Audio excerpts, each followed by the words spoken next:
मनीष मोर YouTube देखने वाले सभी साथियों को मनीष मोर की तरफ से हाथ जोड़ के राम राम।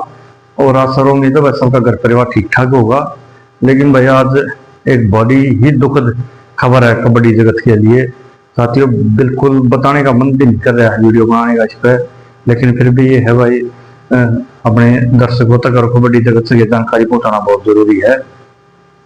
और खबर इस प्रकार है कि भाई अपने कबड्डी के कंप्यूटर प्रवीण गांगुली, जी हाँ साथियों आप समझ लो कि प्रवीण गांगुली खरगजाटान से लगभग 22, 23, 25 साल तक कबड्डी का कार्यकाल रहा है। पहलवान जी अगर बहुत ही टॉप का कार्यकाल रहा है, ये नहीं है कि भाई बिल्कुल वैसे क्या, बहुत ही गजब के खिलाड़ी थे, गजब के कप्तान होते हैं जो जैसे सौरव गांगुली कबड्डी के कप्तान थे, ऐसे ही बड़े जबरदस्त कप्तान थे।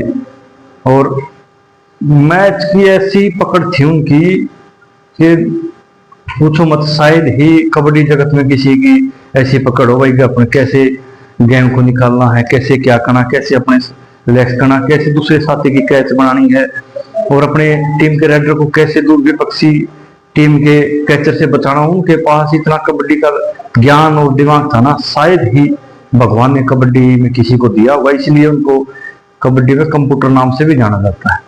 और लगभग खरगजाटान की टीम उठाने वाले भी वही थे और लगभग 20 से 25 साल तक कबड्डी में बहुत लंबा कार्यकाल रहा है खरगजाटान टीम का। चाहे शुरुआती दौर में बस्ता की बात की जाए, चाहे राजा राम की बात की जाए, चाहे पंडित जी की बात की जाए, चाहे विनोद की बात की जाए, तब से लेके बाद में खिलाड़ी आते गए जाते गए आते गए जाते गए।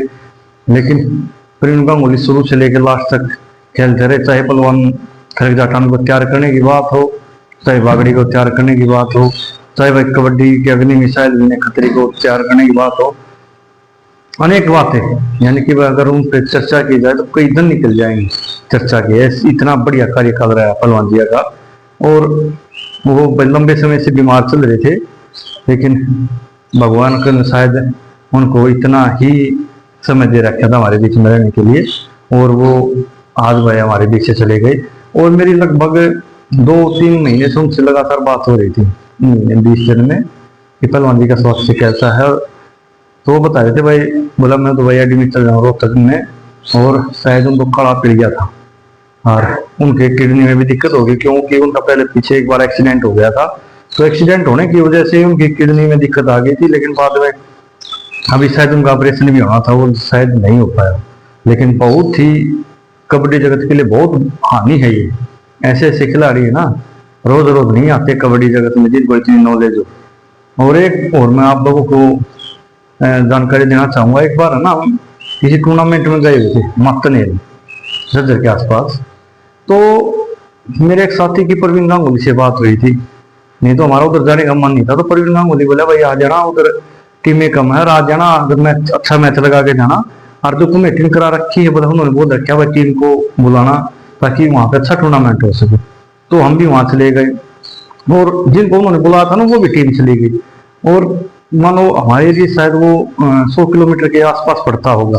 वो दूसरी टीम जिसकी बता रहा हूँ, नाम की नहीं ले रहा हूँ साथियों का भी, तो वो भी हमारे से थोड़ी दूर की टीम थी, वो भी वहां पे पहुंची।